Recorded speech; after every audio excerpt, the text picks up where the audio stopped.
Good morning. Looks like we are live here on a Monday morning edition of Coffee with Rich.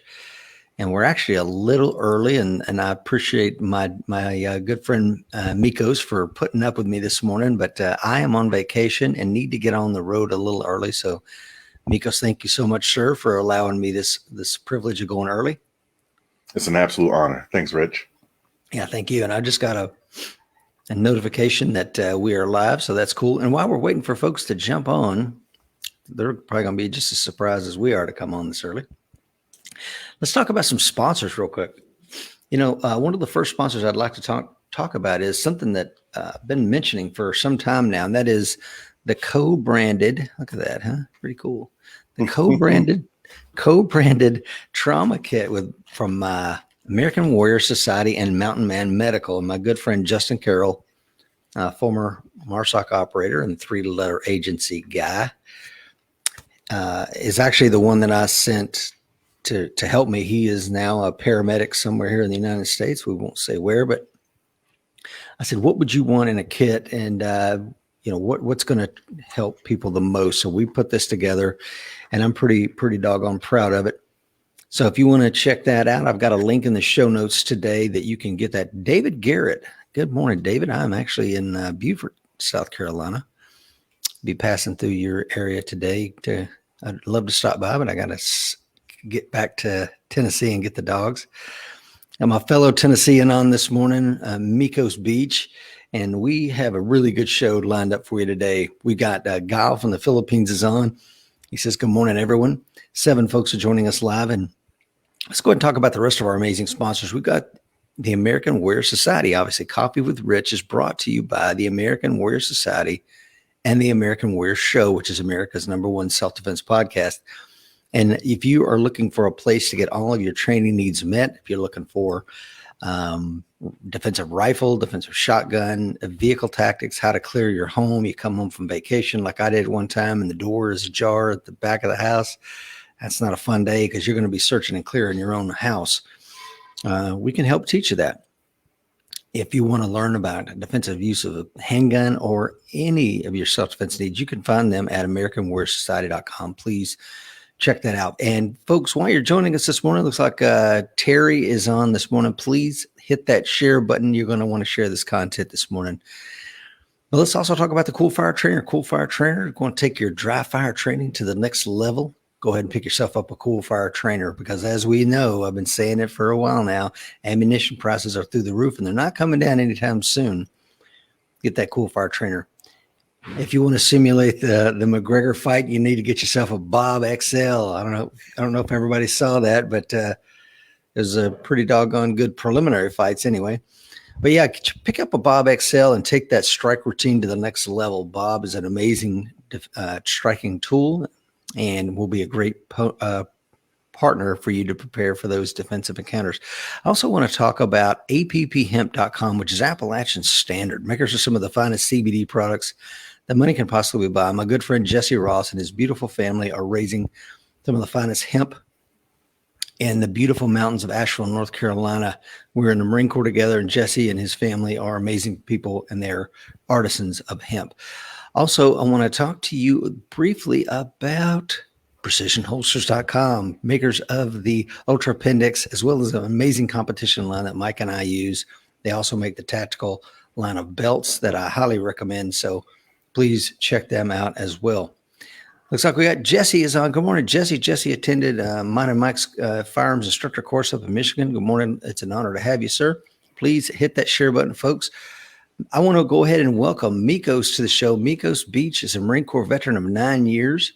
As a CH-53 avionics technician, Mekkos conducted operations in Afghanistan, Kuwait, Djibouti, the USS Bataan, and Hurricane Katrina relief in Louisiana and Florida. Mekkos then returned home to Memphis, Tennessee, which is known for a crime rate twice that of Chicago and 3 times that of Los Angeles. After several near misses, Mekkos sought training to transition to a new form of combat. Since 2019, Mekkos has accumulated nearly 300 hours of training, including medical, legal, and non-lethal. He has earned multiple instructor certifications, including those from Rangemaster and the National African American Gun Association. Mekkos proudly teaches alongside the best instructors in the nation at Top Gun Academy in Memphis, Tennessee. Mekkos is also heavily involved in IDPA. He is the IDPA Match Director for Western Tennessee IDPA League and the Memphis Sports Shooting Association. He's also a masterclass shooter in the backup gun division and expert class in carry optics. When Mekkos can find spare time, he uses his YouTube channel, Mekkos Beech, to help his family and friends. The channel has recently reached over 800 subscribers and is steadily growing. Good morning, Mekkos, and welcome to the show. Hey, good morning, Rich. It's an absolute pleasure. Thank you. Pleasure's all mine, sir. Roger is on. Roger and I were in the Marine Corps together, and Tony, another brother Marine, is on this morning. Ruh. Yeah, Semper Fi, gents. Let me ask you this, man. What does that bio of yours overlook, Mekkos? Oh boy, what does it overlook? I think it overlooks. Thinking back on it, it overlooks that I'm a husband. We just celebrated our 5-year anniversary. We're still making plans right now. Everything's coming back from COVID, and it also overlooks the fact that I'm an IT guy. That's what I've been doing for the last 11 years since I left the Marine Corps. And yeah, I think it caught everything else. Hey, so let me ask you this, man. Why did you join the Marine Corps to begin with? Well, I had my choices, right? As a matter of fact, back in high school, I didn't really have my mind set on actually joining the military. And that was until I met a recruiter named Gunnery Sergeant Hand. And I don't know what it is about, a Marine and dress blues. It's just something about that just speaks authority. It almost speaks to the soul. So I saw that leader, and it made me want to be like that. I was like, he looks like an absolute badass, and I want to be like that. The Army didn't make me feel that way. The Navy didn't feel that way. And I still appreciate those guys. They really do. Oh, yeah. My mother was Army and my brother was Navy. So they really helped me out through the process. They were like, hey, you need to score high on the ASVAB. You need to make sure that you pick something with a signing bonus. You need to make sure you have the GI Bill. So they were instrumental in that process. And wow. It's easily one of the hardest things and then one of the most rewarding things I've like. It's a lot of fun. It was a lot of fun. And it was just one of the greatest challenges. It kicks your butt every single day. And I loved every minute of it. Yeah. And why did you start a YouTube channel? Well, I did it. I started off to help my family and friends. I as a Marine and as a gun guy, as warriors, because we're gun owners, usually what's going to happen is we're going to find ourselves to be that guy in our social groups and in our families. Anytime anybody's concerned about personal safety or concerned about firearms or even about politics that are related to that, what ends up happening is they come to you for those questions. They see you as the de facto expert. There are some questions that friends would ask me about, and I knew that for every one of those questions, there were other people that were wondering about it. But I want to put it into a medium that was able for them to digest, mainly because the ways that I was really trying to get the answer across probably weren't the most effective. Like for instance, one of my favorite instructors was Tom Gibbons, and he's written probably one of the best books for beginners as far as handgun self-defense, and it's called Concealed Carry Concepts. It sells for $25 in the Amazon books on Amazon.com. It's I think right now it's number 1 in the self-defense books category, and it's an absolute it's pretty extreme. It's there's a lot of good knowledge in there. I've given 3 copies of that to people, to family and friends. You know how many of those they actually read it? Absolutely 0. Yeah. As books end up just being, I don't know, it's kind of a bad gift. It's hard for me to read books that are given to me because I didn't pick them out myself. Yeah. So I think maybe if maybe if I had written the book, they probably would have read it. So, and if I just give them a YouTube channel, like let's say, oh, I saw this cool on active self-protection, or I saw this really cool clip on, the American Warrior Show. Mhm. They probably wouldn't watch it until, they had some time to, or unless they were personally invested in the topic. Well, if I make the video, they're personally invested. Mhm. um, so I do that to answer questions from my family and friends. And then also another reason is because of competitive shooting and, just my home practice sessions. A common practice, as you probably already know, is to record yourself in a match. That way you can look back at it later, and you can use that to guide your practice and improve your performance. Mhm. Um, I came across other shooters, really, really good shooters. Talking, you know, these guys would go to matches and they would come back as division champions, or, they would score very highly, and they were posting YouTube videos. And not only did that help me out with the sport a lot, but they were incredibly entertaining. And so I started, recording match footage as well. So it ends up having a lot of utility. Right now, it's actually doing really successful. We're closing in on 1,000 subscribers, That's so awesome. it's blowing my mind. Why would anybody watch me? So- but Yeah. I'm very thankful and I'm blessed. Wow, that's amazing, man. So you mentioned in your bio that you're an instructor at Top Gun Academy. Tell me about your average student over there. Let's see. The average student right now, the average student we're getting right now is very, very new. Okay, a lot of folks we saw in 2020 and 2021. We saw a lot of folks that bought their first gun. Just in 2020 alone, just starting from January of 2020 to January of 2021, we saw some numbers. Smith and Wesson said they estimated that about, um, let's see, at the time when I read the article at in January of 2021, they had stated that in the previous 12 months, more than 11 million people, 11 million Americans had bought their first gun in the previous 12 Wow. months. And I'm sure those numbers have gone up from here. We see the numbers from the FBI national the federal background check numbers, and every month is record numbers. Uh, so the average student we're getting, uh, they were just they was really scared and really concerned about their personal safety, and really concerned about how to protect their families. Um, uh, and we're seeing a strange myriad of guns as well. The stuff that they're bringing in is it ends up being basically whatever they could find. Yeah. The world was really scary back in 2020. Um, you had COVID, so as they were locking down cities, and people were becoming more unemployed. When unemployment goes up, crime goes up. Yeah. And then you combine that with political unrest and riots, and then you talk about defunding the police. Then at that point, the world outside gets a little bit more scary, and so people bought guns. Um, of course, you have the basic recommendations, like Glock, Sig, Smith and Wesson. The sad part is, because they were so popular, supply simply couldn't keep up with demand, and people were just forced to get whatever they could find.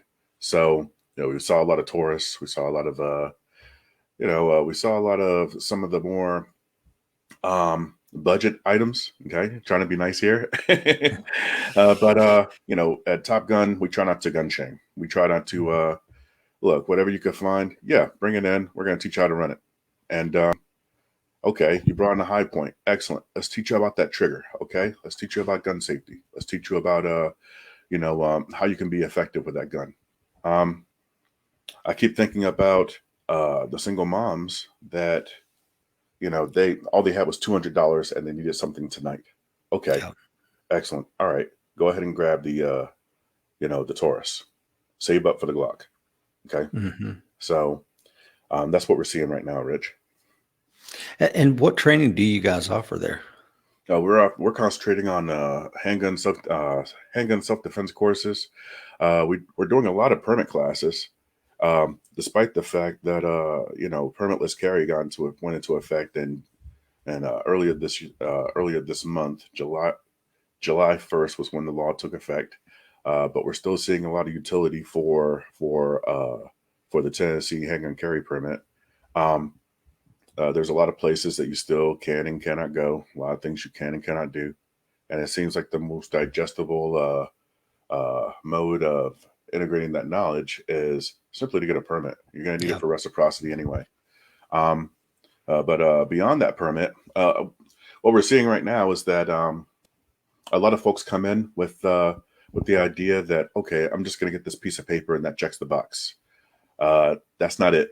Here in the state of Tennessee, the permit program is highly audited. We're not allowed to add or remove any material, and a lot of the stuff that is included was included by lawyers in Nashville, and a lot of those guys don't have any background in firearms or any background in adult education. Even the PowerPoint. My wife, she does instructional design. She took a look at that and said, "Yeah, this is worst case scenario for adult learning." Yeah. And someone should really work on this. And I'm like, "Yeah, babe, you're absolutely right." But because it regularly gets audited, we can't really make any changes. So it's 100% up to the instructor to to bring the cow into the classroom and somehow find a way to make that into a steak. So Yeah. um, so not just, there's not a whole lot that we can add or remove from the actual permit itself. Just to compare it to other states like Mississippi, for instance, right? Mississippi allows their instructors to basically mold their curriculum as they see fit. And so those curriculums end up being a lot more comprehensive.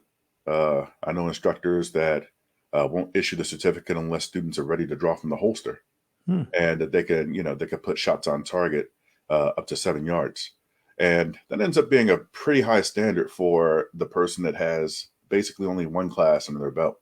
Yeah. To put that into perspective, um, let's see, in the Tennessee permit program, um, there's no holster work. There's very, very little marksmanship.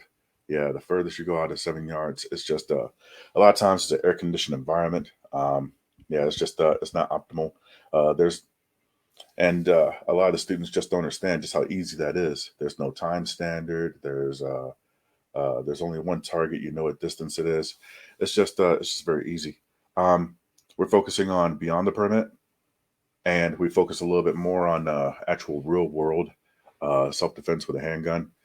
We also offer a non-lethal class where we teach how to use tools like OC spray and Nice. batons.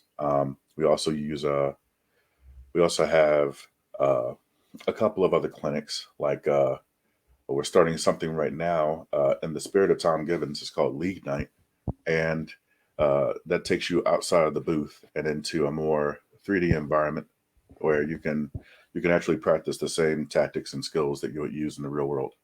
So, it's we're doing a lot of cool stuff out there. Doing really well. Cool.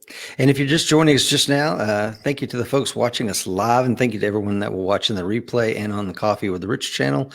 I'm joined with Mekkos Beech out of Memphis, Tennessee. My brother Tennessean is on the show and fellow Marine, and we are discussing with Mekkos everything that he's got going on out there at the Top Gun Academy, as well as his YouTube channel. So let me ask you this. You mentioned in your bio, Mekkos, that you had a couple of close calls in Memphis. And of course, having lived in Memphis myself, I can attest to the crime rate there is pretty horrific. What has living in Memphis taught you about situational awareness, violence, crime, anywhere you want to go with that, man? Yeah, situational awareness is absolutely paramount. A lot of times you can avoid a situation before it even arises. And that's what it taught me the most about handgun self-defense, because a lot of times if the handgun has to come out, then a lot of other steps have gone wrong. You have victim deselection, as in, you want to be deselected as a victim. You don't want to look like food to a predator when you see predators around. Situational awareness allows you to spot that predator, sitting in the back of the Kroger parking lot.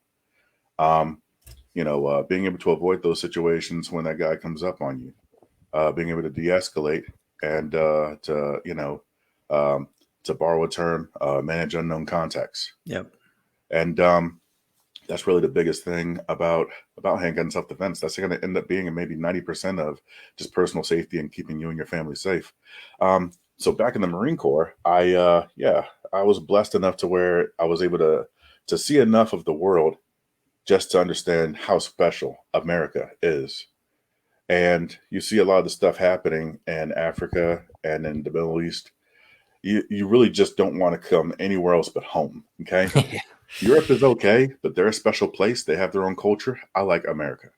And when I came home, especially came home to Memphis, I felt really safe. I felt like I could relax. So I didn't really focus too much on those skills.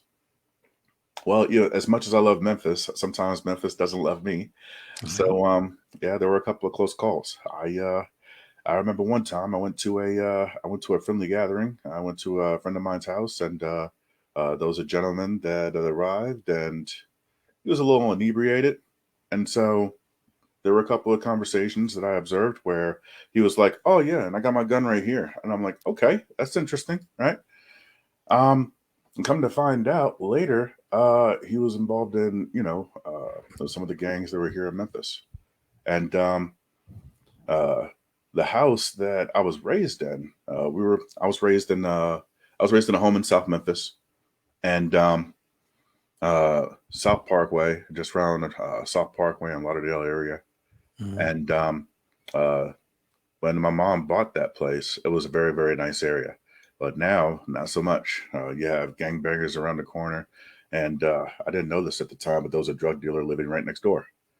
Um, I mean, they seem nice, right? And trying to be neighborly.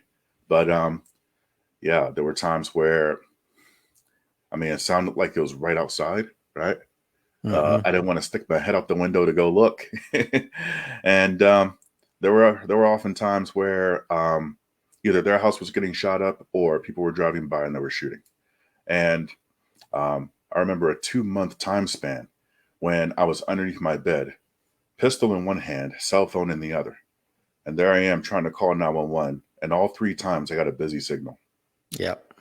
So that really just emphasized to me that if something were to go down, nobody is coming. And that was when Yeah. the break-ins started happening. There were times where that house specifically got broken into twice. The second time hit me really hard. Um, they, yeah, of course, they stole my pistol, Mm. and they also stole some stuff that was a little bit more important to me. I had a plaque that was given to me by my last command, and it had an arrangement of ribbons on it, and they also stole a lot of medals from me. There was a shuttle box with some medals and some pictures. Mm. Um, they stole a mug that was given to me by one of my last units. Um, had an engraving on the bottom that said, "Thank you, Sergeant Beech, for your hard work and personal sacrifice." And I had filled it with challenge coins. That was where I put them, just to remind me of just things, just people that I met in Afghanistan and units that I interacted with in Africa. And a lot of those units are decommissioned now. You can't get those challenge coins anymore. They simply No. don't make them. So, that really hit me the hardest. And it really just kind of emphasized to me that, yeah, not, I have to take more serious steps towards my personal safety. Sadly, I moved out of that house. And from there, I ended up moving into an apartment until I could find a place. And I thought the apartment was safe. It was a gated community, and very nice neighborhood. There was a lake out there with ducks. When I drove in, there were children playing. Yes, usually a great sign, right? The first month I lived there, it was there were two fatal home invasions in just that building, Mm. and one of those was a few doors down from me. So it really gets you thinking, Rich. What if they had mistake that six for a nine? Yeah. And that was my door. All right, now I need to make a plan. Um, but I don't know exactly what violence looks like in this area. So I started going to experts. Who are the experts in my area? There were Tom Gibbons, but get this, Rangemaster had closed by the time I actually got interested in this type of stuff.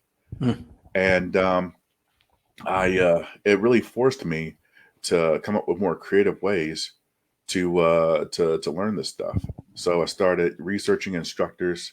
I started, researching equipment.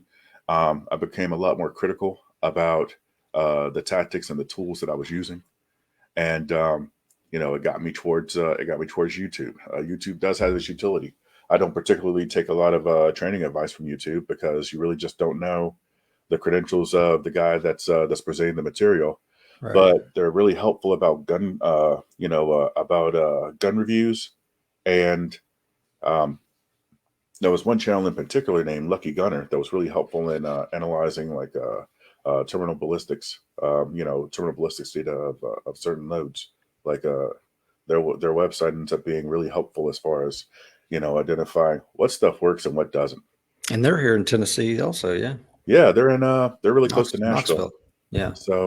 So yeah, Tennessee has a very, very rich training community. You have um, you have Reed Hendricks, you have a lot of, well, I could go on, but Yeah. Yeah. There's a bunch of them here. there's a lot going on. So very, very interesting story. Yeah, so Memphis here in particular taught me a lot about about situational awareness, because if you don't exercise it, and that's usually how victims are going to select their prey. That's what the line goes for. Goes for the wounded gazelle at the watering hole. Yeah. So if you don't want to be eaten by predators, just don't look like food. And so Exactly. and there's a lot of really, really great resources to look for in that. One book that really helped me out was Left of Bang, and that book is absolutely instrumental as far as revolutionizing my way of just being able to spot trouble before it happens. So Yeah. Yeah. It's an outstanding book. And, Memphis, I took my wife, we were traveling through, we had went to Oklahoma to do some stuff with Seaclander, and I was coming back through, and I said, I'm going to show you where I grew up in Memphis. And in the Mendenhall area, like you said, back in the early 80s, it wasn't that bad of an area, but it is really run down now. yeah, And definitely would not want to raise a family there at this point. It is just because when you're a kid growing up in those kind of environments, I don't know if you can relate to this at all, Mekkos, but you can't really learn when you're afraid. You're worried about, getting punched in the face today, and suddenly, learning algebra is not that important to you, when you're worried about your own safety and security, right? So I think we have to make our kids feel safe, or they're just going to be fearful, and it's just not going to be a good learning environment. Would you agree? absolutely, absolutely. One thing that really helped me out when I was growing up was I got involved in martial arts a little early. Mhm. It wasn't great. Like back in the 80s and 90s, you had a lot of Taekwondo schools. Yeah. A lot of Master Ken type of stuff. I ending up with it was almost cartoony, right? My sensei was named Sensei Jones, and the dude had an afro, and we were, I remember being 8 years old punching walls, just for drills, and it didn't really click to me until every once in a while a bully would try to test you, and you just kind of dip, dive, and dodge, and you kind of lower the shoulder and you go for it. So stuff like that really helped. And in the Marine Corps, we had just about once UFC really started getting going, just about every base has a BJJ club. We had one on Camp Lejeune, and it was great. We rolled. I want to say we rolled every week. So yeah, I think nowadays, I mean, I'm not a parent yet. We're trying, but nowadays, I think it's incredibly important for our youth uh, to feel a little bit more empowered, and about their own personal safety, to be aware that danger exists and that it's out there. And martial arts is a great way of doing that. I think it builds mental toughness. I think it builds a lot of character. And I think America would be a better place if if I mean, even if it's a Master Ken school, like the local, Krav Maga, or whatever you got going on. I Yep. think I think a lot of I think a lot of our youth would be more more well served I to engage agree. in stuff like that. Yeah, I totally agree with you, man. And that's where I got into martial arts in Memphis because, my parents couldn't, I was having a rough time in school as a young white kid. I don't think a lot of the folks wanted me there. And it was, and my parents couldn't afford to put me in private school. But again, I'm not wanting to learn. I just don't want to be there. So put me in martial arts, and it was the same deal. Mekkos, it was like this YMCA karate. There was a young girl teaching it. She was doing her best, but the point I'm trying to make here is I didn't learn any kind of magic, but what I did learn is self-confidence, self-discipline, self-direction, all those intangibles that would suit me well later in life was amazing. And I couldn't agree with you more. I think that our country would be better served if kids got involved in that early, even if it is what I'd like them to do, BJJ, or some sort of grappling art where they learn to be in close proximity with someone, and probably, but at the same time, whatever you got in your area, I don't think you can go wrong doing that. Which really Absolutely. leads me to my next point, man. I want to talk to you about, how did you get into IDPA, Mekkos? And I know that you've done incredibly well with it, and it's part of your YouTube channel. But tell me about, what do you see its role with helping the civilian defender, or maybe is it hurting the civilian defender? What are your thoughts on that? I think it's a great mode for practice. Mm. It's absolutely one of the best things you can do for practicing handgun self defense. Um, after schools like Rangemaster closed, there were a couple other things here in the area, but when it came down to actual real training, it was hard to implement that. Um, like for instance, you would go out to go out to Nashville and take a class, right? Or you would go down to there's a wonderful facility down in Mississippi named Boondocks, the Boondocks Farms Training Association. Or you go out to Arkansas. There's a couple great places out there. Middle Tennessee has a lot of great schools. Look, you go out there, right, and they teach you about, okay, this is how you draw from the holster. This is how you identify threats. This is how you do this and that. And then you come back to your local range, right? If you do have one that's convenient for you, a lot of the ranges that are within these within the major cities are typically going to confine you to a booth. Yeah. You're going to have your one solitary target. You send it out to a predetermined distance. A lot of times you can't draw from the holster. You can't shoot more than a certain number of rounds per minute, and it's just extremely confining.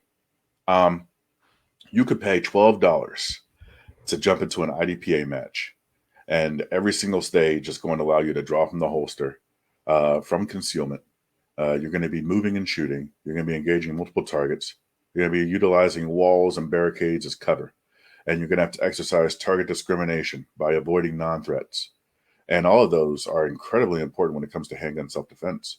For like $20 for the average match, you can get about anywhere from 150 to 200 rounds of really, really solid practice. Yeah. And what that teaches me, Rich, is it allows me to exercise a skill that I think is really, really important when it comes to the self defender, to be able to process information and to solve problems with a loaded gun in your hand At speed, right? at speed. Yeah. Absolutely, because you're in a hurry. Yeah. Yeah. So the what we're seeing right now is, yeah, like when the first person when a person first comes into handgun self defense, and they're just now learning, okay, here's how you grip the gun, here's how you get the sights, here's how you press the trigger.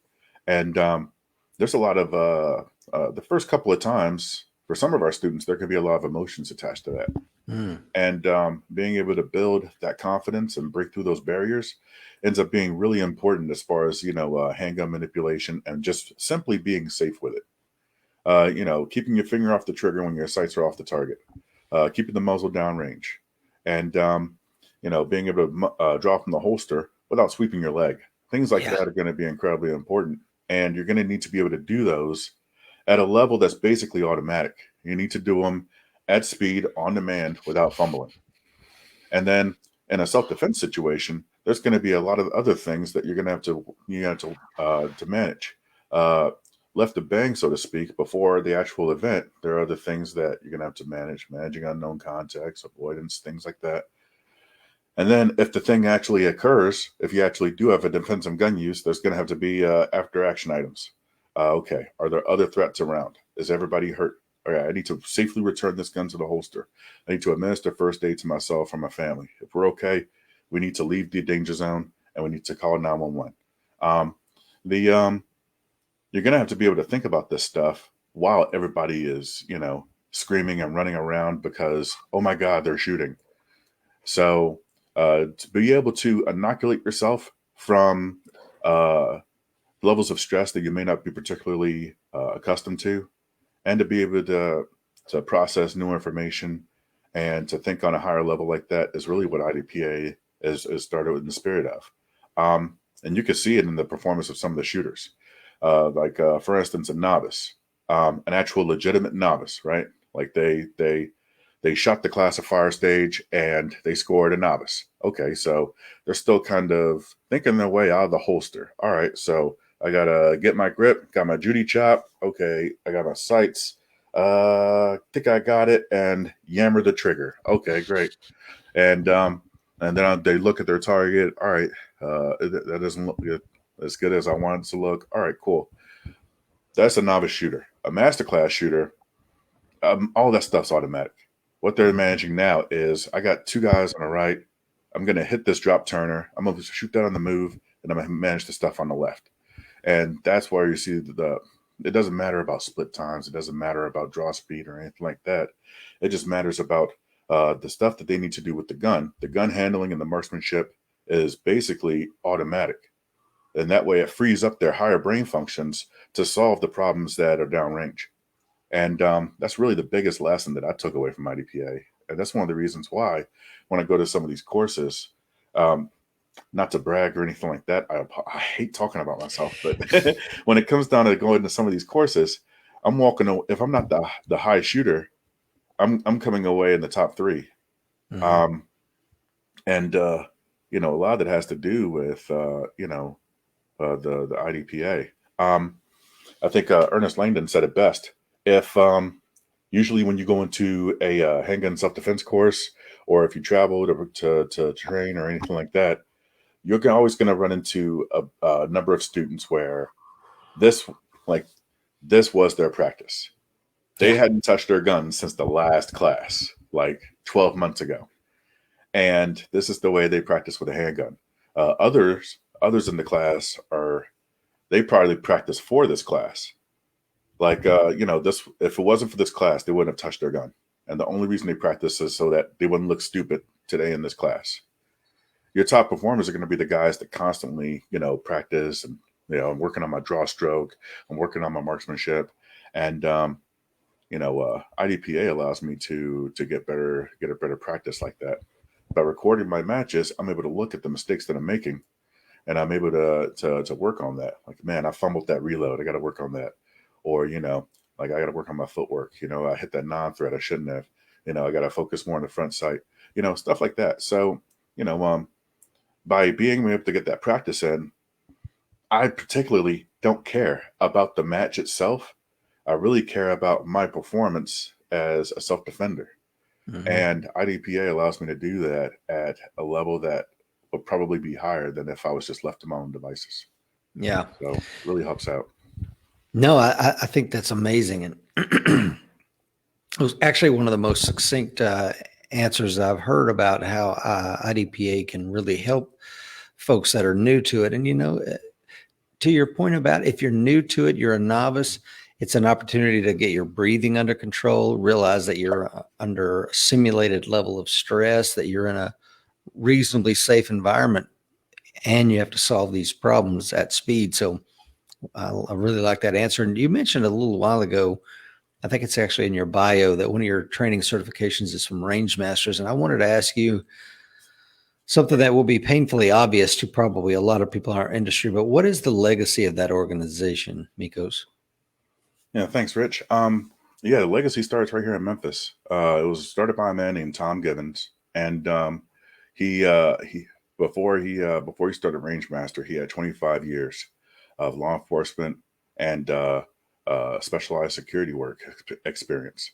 And you know, while he was here in Memphis, um, just to tell you the type of guy that Tom Gibbons is, I'm talking. He's the type of guy that the FBI would invite out to evaluate their programs. He Mhm. would be the type of guy that FLETC would bring out to to take a look at their training, and you know he would be the type of guy that would influence like federal and police department training across the country. He's extreme. He's very well read. He's a walking encyclopedia. And just to speak to the type of guy that he is, while he was here in Memphis, he had a school named Rangemaster, and for those 18 years, he had trained over 40,000 students. Now, to his credit, a lot of those students uh, succeeded in a lot of things. A lot of those guys are IDPA and USPSA, match directors and champions and stuff like that.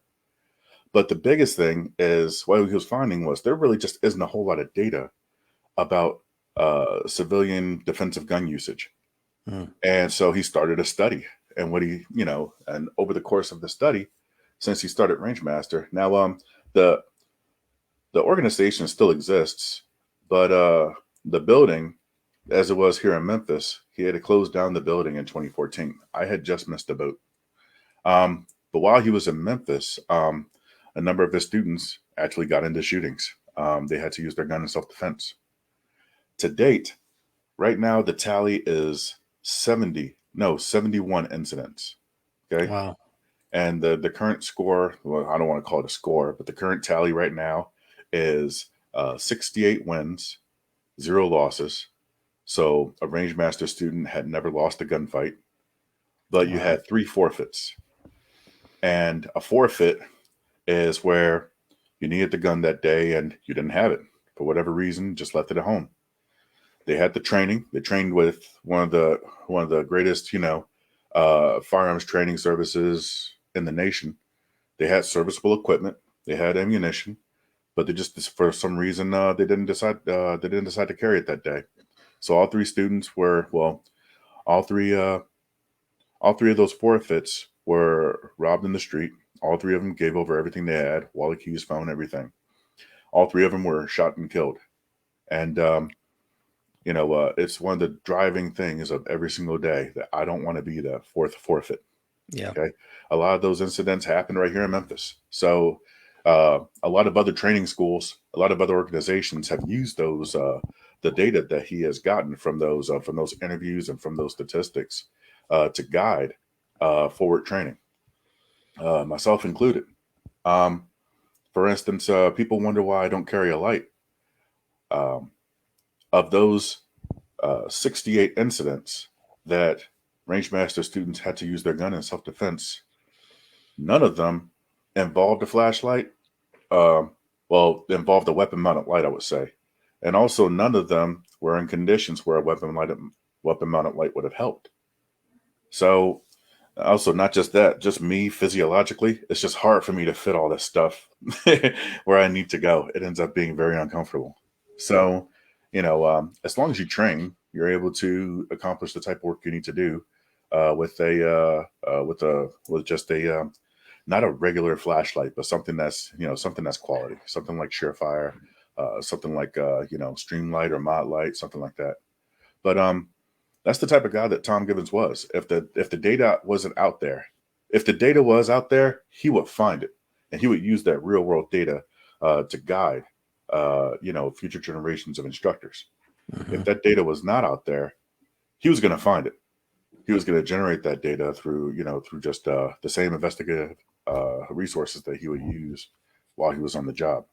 So yeah, he as far as shooting goes and as far as handgun self-defense goes, he's a mentor. Easily one of the best trainers of trainers in the country. The dude's extreme. Yeah, totally. So one of the other training certs is from the National African American Gun Association. Tell us about that organization, Mekkos. Absolutely, yeah. The National African American Gun Association is the largest of its kind. It's a gun organization that actually advocates for the Second Amendment as it directly relates to the Black community. Um, It doesn't exclusively have black members. A lot of the members are white. A lot of them are Hispanic. Some of them are even Asian. So there's no discrimination as far as the membership is concerned. But they're doing a lot of great things as far as 2A advocacy. They're doing a lot to get the information out there. We could see that. Let's see. There was some events last year where let's see. What's the best way to address that? I try not to make things racial because I think it creates a divide. Yeah. But sometimes when it comes down to some of these training facilities and some of these gun shops, it doesn't particularly create a welcoming environment for all the clientele that may be there. Let's just take a look at Memphis, for instance, in particular, right? Inside the city limits, the demographics are very, very stark. About 65% of the population within the greater Memphis area is black. Even the police force is 53% black.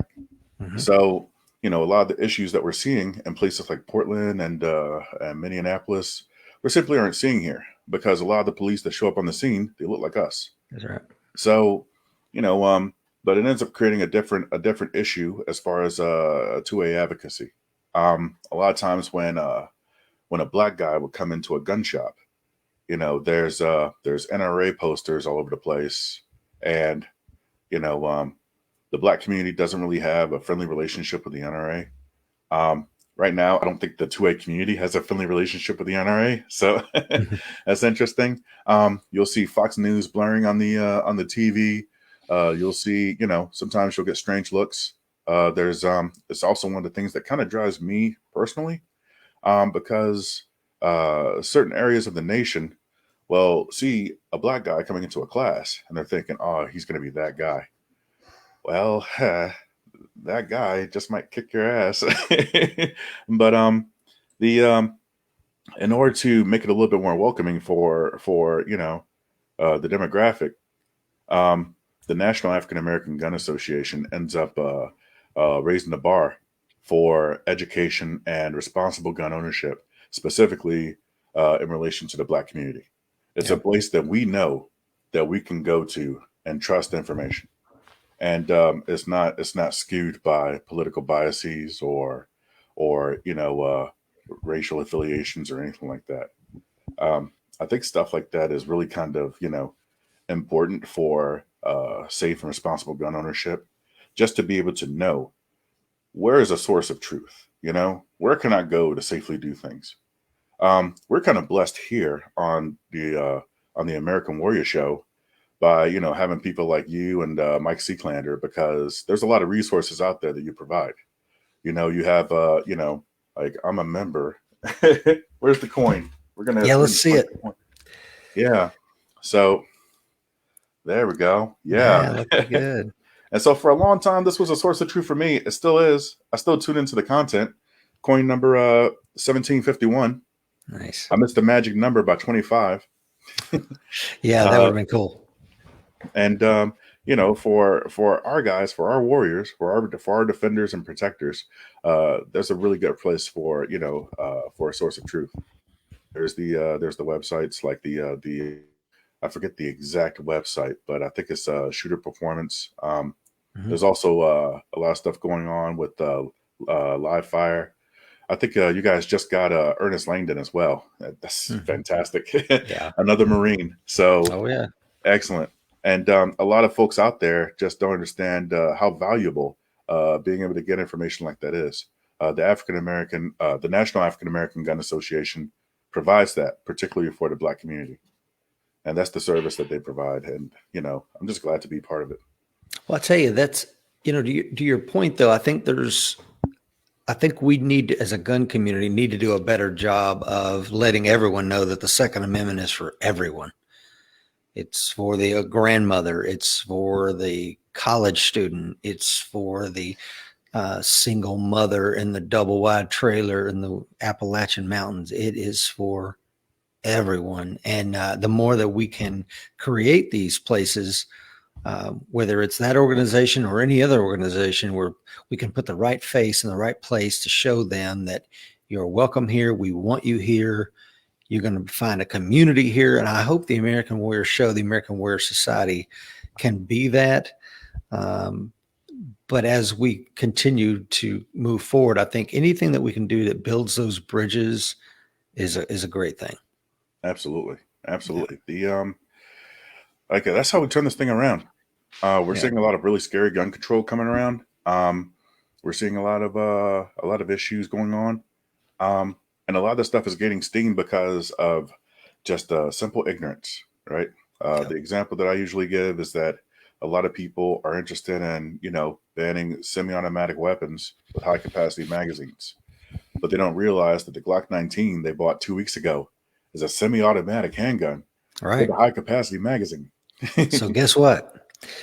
And we had me and Mike just taught a class up in Michigan, and there was I was having a conversation over lunch or something with an African American student, and he was telling me like that he's a trainer up there in Michigan, and he said, "Yeah, Rich, I brought up I can't remember the name of the trainer, and he said he had a hard time getting like using a range and leasing the stuff." I'm like, "What are you talking about?" He says, "Yeah, man, they didn't like the idea that you got two black men with guns here going to be doing training on their range." And I just find that to be incredibly ignorant, and that thinking still exists in America. And I'm like, are you serious?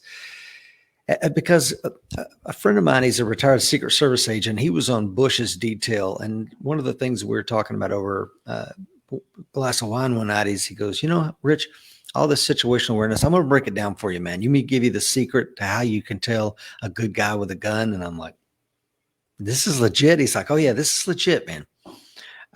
If a guy's wearing a quality holster and the gun is in the holster, he's a good guy. I don't care what color his skin is. I don't care, what he's doing. And that was one of the things that the Secret Service is, because think about it, there are uniformed officers around them with guns and holsters.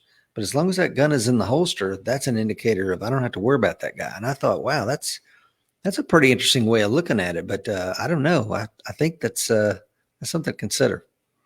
Yeah, we saw a lot of that from our law enforcement sources. Bad guys don't wear holsters. That's right. They steal the gun out of your truck. They steal it out of your house, but they don't steal the holster. So, and I also want to, and I also want to unpack something you said a little while ago, Mekkos, when you were talking about the Tom Gibbons data and how it was 3 or 4 of them that had forfeited because they weren't carrying a gun, and they complied and were still murdered. And I did an article on the American Warrior Society website, AmericanWarriorSociety.com. Please check that out. All the articles are free. And one of the things I did was I analyzed 2 robberies in Nashville, Tennessee. And they occurred within 2 miles of each other, within a year of each other. Both happened at 9 o'clock. Both happened on Tuesdays. And in one case, everybody complied. The customers that were in the convenience stores, they all got on the ground as they were ordered to do. And those 2 robbers that came in, one of them pointed his gun at the clerk and said, give me all the money. And the clerk, who was a Middle Eastern gentleman, said, I don't speak English. And they shot him. And as soon as they killed the first guy, they just started executing everybody that was prone out on the ground. So I think part of America is, well, if you comply, you stay alive. Not necessarily. As Tom, I think, was quoted as saying, you just put your entire life in the hands of this person who's robbing you. Mm-hmm. And that is I don't think I will do that if confronted with that, Yeah, there's this misconception, and I think it comes from television and movies, that if you just comply with the robber, then they're going to let you go. Well, that's I'm not going to follow that plan. Look, in the state of Tennessee, and you're going to, I would be surprised if this was not true almost everywhere in the United States, but particularly in the state of Tennessee, because that's where I have authority to speak about. You're not protecting yourself from the fact that he's taking your cell phone and your wallet and your keys. I could care less about that. You're protecting yourself against a guy that's willing to kill you for it. Yeah. That's the thing. Okay. I don't care about your purse. I care about the fact that he's willing to kill you for your purse. Yeah. He's willing to enact deadly force. One thing we talk about in permit classes, and one good teaching tool is the fact that I'm going to go ahead and put it out there. You cannot enact a robbery without deadly force. A lot of people kind of have it as a Great point. misnomer. You know, they misdefine what a robbery is. They think that, oh, if I steal this car out of the parking lot, then that's a robbery. No, that's not a robbery. That's larceny. That's grand theft auto, but it's not robbery. You know, a robbery is where they're taking stuff from you, directly from you in person, right here, right now. Because they're putting you in fear for your life to get you Absolutely. to surrender your property, right? So that's your point. I think that's a great point. Absolutely, yeah. Like if I leave my wallet here, right, on the table, and I walk away, and then I come back and it's gone. Oh no, I got robbed. No, that was not a robbery. That was larceny. That was theft. If someone sticks a gun in my face and says, "Hey, run your pockets," that's a robbery. And once again, I don't care about the wallet. I'm not using deadly force to protect my wallet. I'm using deadly force against the guy that's willing to kill me for my wallet. All right, well, how do you know he was actually going to kill you? Well, he pointed a loaded gun at me. Yeah. Or, you know, he put a knife to my throat. You know, he had a knife in his hand.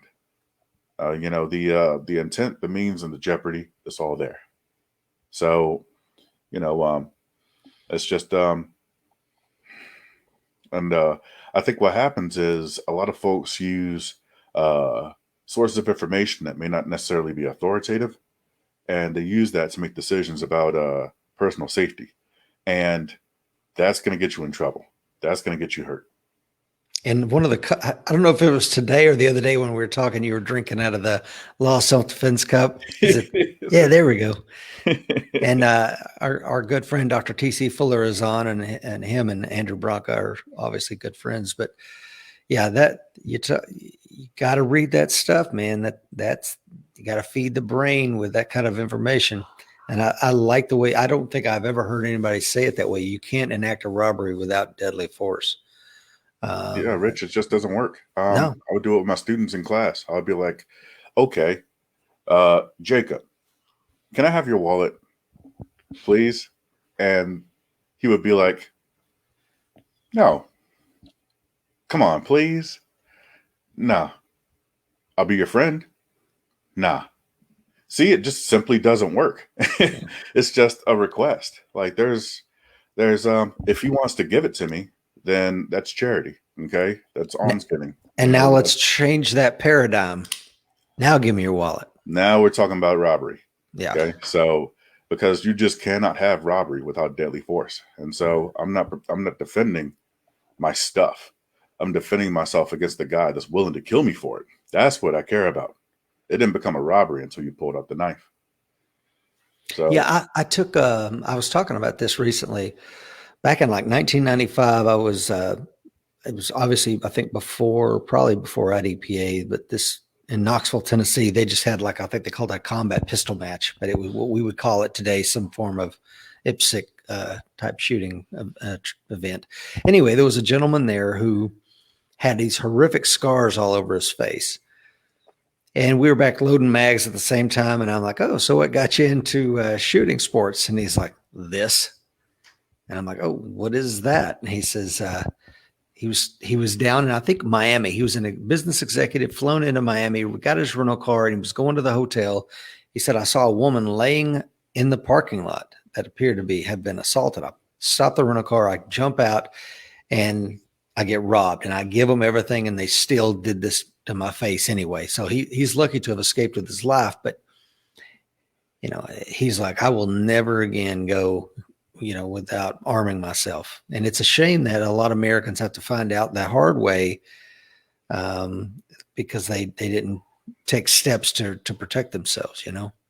Yeah, we're truly blessed in this nation. We live in a nation where that actually allows us to use deadly force in self-defense. You can't do that in England. You can't do that in Australia. You can't do that, you know, in a lot of other places. And I've been enough places to know that when bad guys have guns and good guys don't, bad things happen. Atrocities happen. Yeah, and Alan Kelly is joining us from occupied Virginia. Alan Kelly's a retired state trooper up there in Virginia. Thanks for being on the show, Alan. And TC, I hope you're having a good time out there in Winslow, Arizona, wherever you are. Great to have you on as well. Yeah, that's I want to get to your point about. Well, I like to ask everybody this, Miko. What is the greatest threat to America as far as you see it? Because we mentioned at the very beginning, having been a Marine for I think 9 years, traveled around the world, been involved in a lot of different things, living in Memphis, being a fire instructor. You see a lot of different stuff. What do you think is the greatest threat to our nation? Yeah, the greatest threat to our nation right now is this us versus them mentality. I think a lot of people call it othering, Yeah, and let's see, a lot of really intelligent people talk about it. Bart Freeborn talks about it in Violence of Mind. What ends up happening is it's easy to dehumanize people when you do the othering. This us versus them. And you can see it in politics. You can see it in you see it on social media. There's um, you let's see, what's a good way to think of it? Yeah, it's just it's easy. It's easy. We saw it a lot in the military. We saw it a lot in the Marines. It's easy for us to to dehumanize the enemy. yeah, Um, but on any given day, we can find ourselves on the other side. We can find ourselves being the bad guys. For the Third Street Crips, um, you know, like for instance, the whole sheepdog mentality. Look, I don't want to bash folks like Tim Kennedy or any of the folks that use the term sheepdog. Okay, I just respectfully disagree. I think that it does exercise othering to some degree. Um, like for instance, the Third Street Crips, they look at themselves as the sheepdogs, and when the popos come by, they're the wolves, mm, right? I think back to the Revolutionary War. The redcoats would think of themselves as the sheepdogs, and mhm. you know, uh, the rebels like George Washington and Thomas Jefferson. Those were the wolves. They were capitalist thugs. Look, it's easy for us to dehumanize people, and it's easy for atrocities to happen when, we think of the others as, they're subhuman, right? They're uh, they're the bad guys. Um, I think it's a lot more productive and a lot more. I think it ends up being a lot more humane to kind of look at how to resolve those situations from the other perspective, and you know, um, kind of see how we could bridge those gaps. We see it a lot in the Black community, but it's just it's tough. It's going to be tough, but the moral high ground is always going to be tough. Yeah. Like the 2A fight is going to be tough, and we see a lot of othering going on there. But what we're seeing at Top Gun Academy and what we're seeing at the National African American Gun Association is that a lot of these newer gun owners are what we would call others, right? They're from the other side of the aisle. They're from the other political affiliation, and they have just as much of a right to the Second Amendment as any of us do. Um, one of my mentors is Tiffany Johnson, and she does a lot right here in Memphis, Oh Tennessee. yeah. And she also speaks a lot on behalf of the National Rifle Association. She helps out a lot with their training, and she's incredibly well trained. She had been training with Tom since for decades at this point. And one thing that I will quote her in this, that the Second Amendment protects everyone, even including and especially those that don't protect it. Hmm. And so That's an that's something interesting. that we really need to remember as defenders, as warriors. Well, how do we bridge those gaps? I agree with you. I think othering is but like you and I talked about in the pre-show, I think that's part of the human condition, and for better or worse. And obviously, it is a lot of worse. I mean, if you look at Papua New Guinea, man, from one valley to the next across the island, they don't. There's like thousands of different languages, not dialects, but language families, and they're just in a constant state of war. So, it's something that humans have been doing, but how do we now in the 21st century, how do we kind of shrug off our this human stain of, if you will, of othering and move past it? Is it building bridges? And if so, what do some of those look like, man? Um, I try to maintain a strong link with history, Mm. because I think our founding fathers are an incredible example of how to bridge those gaps. Mhm. They wrote it into the Constitution. With things like give me your poor, your huddled masses yearning to be free. That's the exact opposite of othering. America was built Right. on the idea of Inclusivity. inclusiveness, inclusive. It's too early. I need more coffee. Those are big words for us Tennesseans, man. Yeah, Inclusivity. especially for us Marines. Yeah, I'm here to lead, not to read. That's But right. yeah, it's built into the Constitution. It's built into the very fabric of America. We were made to include others. So a lot of the guys I served with, they were Muslim. A lot of the guys I served with, they were black. You know, they were from Alabama. I had Marines coming up to me talking about, man, I never liked black people until I met you. I appreciate that. That's a compliment. Yeah. Um, it's just, that stuff like that, just being an American, that right there is probably the easiest way to defeat othering, because America is that the shining light on the hill. We are the example for the rest of the world to follow. We're still a very, very young nation, but I think our better days are still ahead. I'm still very optimistic, but we got to fight the fight that we're fighting right now. We Yeah. got to stay vigilant. Yeah. I think you and I talked about it in the pre-show. One of the stops we're in Beaufort, South Carolina. One of the stops we're going to make on going out of town is by the Sheldon Church. And the old Sheldon Church the ruins of it are still there. I'll put some on social media today, but it was burned to the ground by the British during the Revolutionary War. And I say that because it speaks to the meaning of the Second Amendment. And the meaning of the Second Amendment is a check against a tyrannical government. It's not for hunting. It's not for self-defense, although we use it for self-defense. And that's a great thing there. But at the same time, it is the ability for the common man. And that's why I don't want to take a segue here. That's why I think we need to empower these disadvantaged communities and folks that, like you said, that the Second Amendment is for them, whether they know it or not, whether they choose to exercise it or not. But and then the Sheldon Church, after it was rebuilt following the America's victory in the Revolutionary War, Sherman burned it to the ground on his march to the sea during the Civil War. So if you think the government can't become tyrannical, you're wrong. And I think that the two-way community has a moment now. I hope they seize it. And unfortunately, the NRA is incredibly at probably the weakest it's ever been. It's not the solution we need. I don't know what is. Maybe it's the National African American Gun Owners Association. I don't know. But we need something to bring people together and unite under this one of our most important civil liberties, man. I think is the right to keep and bear arms. And the more people we can bring under that umbrella, I think the better of the nation we were going to be. Yeah, I think it's going to be up to us. It's up to us warriors in particular. Yeah. Like just looking back at the history of just gun control itself.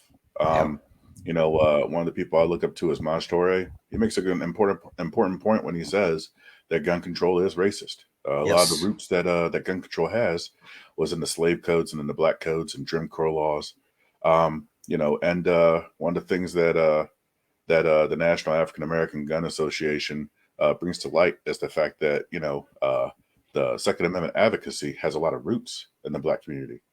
Frederick Douglass has said that your freedoms end in two boxes: the soap box and the cartridge box. That's right. Ida B. Wells said that Winchester rifle should have a place of honor in every black home.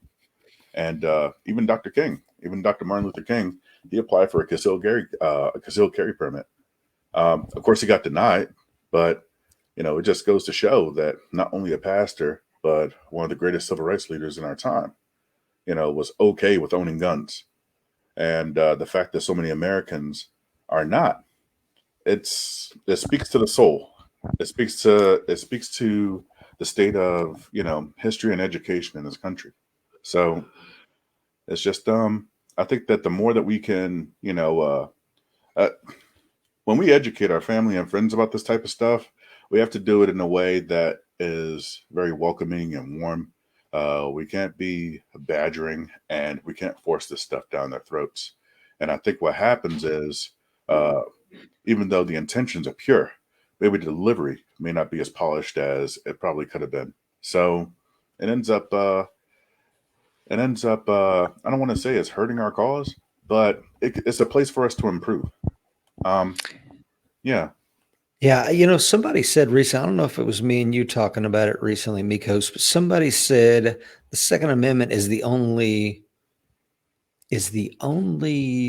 civil right that you have to buy into. I heard that And from somewhere, but the yeah, more I think about it, the more it's true. yeah, The it's interesting, isn't it? Yeah, it's the only civil right, the only thing in the Constitution that you actually have to buy into. Um, Yeah. you don't have to buy the freedom of speech. You don't have to buy, freedom of assembly or freedom of the press. In order for you to keep and bear arms, you got to buy arms. Mhm. So there may be some other things in there as well, like the Third Amendment talks about quartering troops. Yeah. But Hey, man, I'll tell you that was, and again, I think that a lot of people don't know that, Mikos, that what the Third Amendment is, but the Second Amendment stops that Third Amendment, right? mhm, An armed family, and also I want to also go back to your point about I read Frederick Douglass's book finally last year, and I'd read Booker T. Washington's Up from Slavery, which is another outstanding book. But Frederick Douglass points out several times in the book, slaves were permitted really from two big things: touching a firearm and learning to read. mhm. So again, it's like you want to keep a community down, you want to really mess them up for generations, take away from them the right to defend themselves and keep them illiterate. So when I was a Marine, every year they made us give to the was it the CFC, the Combined Federal Campaign. You had to give money every year. Yeah. I would give to the Tennessee Literacy Project because my grandfather couldn't read and write, and his father couldn't read and write, and the fact that we were poor East Tennesseans that were illiterate kept us in poverty for a long time. So the more we can educate people and bring them along in the process, like you said, and how we have to use the language that they use, and we have to meet them where they are to bring them into our 2A community. Because how many guns did you say were sold last year? 11 million or something, new gun owners? What was it? Since from January 2020 to January of 2021, you're looking at over 8 million. 8 million Wow. Americans have bought their first firearm Wow. within that 12-month time span. So that's 8 million more people that joined the Second Amendment for the very first time. Yeah. And Tony just he says education, not indoctrination. Well Absolutely. said. Let me ask you this one final question, Mikos, as you look forward into the remainder of 2020 and then further into 2021, where do you see all this going? I mean, 2020 was a watershed year for our nation. A lot of good things happened, but a lot of bad things happened. Where do you see this going? Let's see. I think that I'm still very optimistic about the future of our great nation. I think that our best days are still far ahead, but it's going to get worse before it gets better. There's always going to be calm after the storm. Well, before the storm, and then there's always going to be, after every storm, there's a silver lining. Um, but it's going to take work. It's going to take time, and I think the more inclusive that we could make our community, the better. Um, as far as gun ownership and 2A advocacy, I think that you could attract more flies with honey than you can with vinegar. But it's going to take education, and it's going to take very good communication on on the parts of our fellow warriors. I think it's just going to take time. Right now, it's looking pretty scary. Like we're seeing a lot of gun control come down the pipe. We're seeing a lot of pretty crazy stuff. Like for instance, I'll give you a good example. Yesterday I trained with. I went out to Murfreesboro, and I did some training with Chuck Haggart. He has a very very well Uh, he has a fantastic less lethal and OC instructor curriculum, and the dude is fantastic. I would highly recommend it. Um, a lot of guys flew in from other parts of the country to take that class, and I had a chance to interact with a guy from Colorado. They have a lot of there's a lot of stuff going on in Colorado right now in light of the Aurora shooting and Columbine, and just I think there was an incident just like a couple of months ago with it's just they're dealing with a lot of violence right now, and the way that they're trying to combat it is through legislation. So, you have magazine limits. They're looking at other types of bans, and the 2A advocacy groups are having a hard time out there. And you're seeing that all over the nation. A lot of these state legislatures are trying to fight their own fights. And one thing that you're seeing a lot of is that the NRA is utterly silent on a lot of these issues.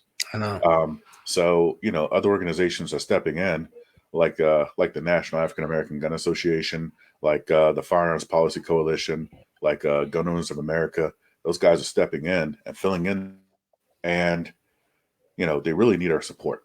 Um, so 2A advocacy is a little bit more than just writing a check to your favorite charity, or it actually takes active engagement. You got to write a letter to your congressman. You got to write a letter to your representatives.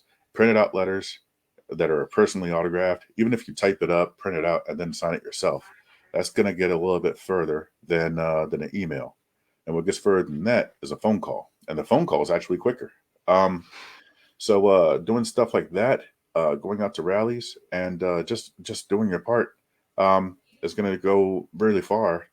The furthest place you can go is to be the educated source of information for your families and friends. That's why I started the YouTube channel. That's why I became an instructor, because I want to be that source of truth for my family and friends. My mother, my cousins, my aunties, the people that I work with and stuff like that, they're not going to train. They simply are not. Most people that I found are usually already at max capacity as far as time, money, and energy. Yep. They're working 60, 70 hours a week. They got 3 kids. They're on a shoestring budget, and they simply, even though we keep telling them, hey, you need training. Hey, you need training. All right, well, find me in my budget where I can afford training. Sometimes it may just have to come down to, just us having a quick conversation, it may come down to, hey, man, let me take you out to lunch sometime. All right, cool. Yeah, how's that Glock working for you? Yeah, it's doing okay, but I'm trying to figure something out. Okay, let me help you out with that. Okay. Or, hey, how about you come out and shoot with me this weekend? We'll just plink a little bit. And eventually it'll get to the point where, man, how'd you get so good? Yeah, I just I do this, this, and this. You got to come out sometime. Just try not to be pushy about it, try not to be overbearing about it, and just come from a sense of love. I think that's going to help our nation out a lot.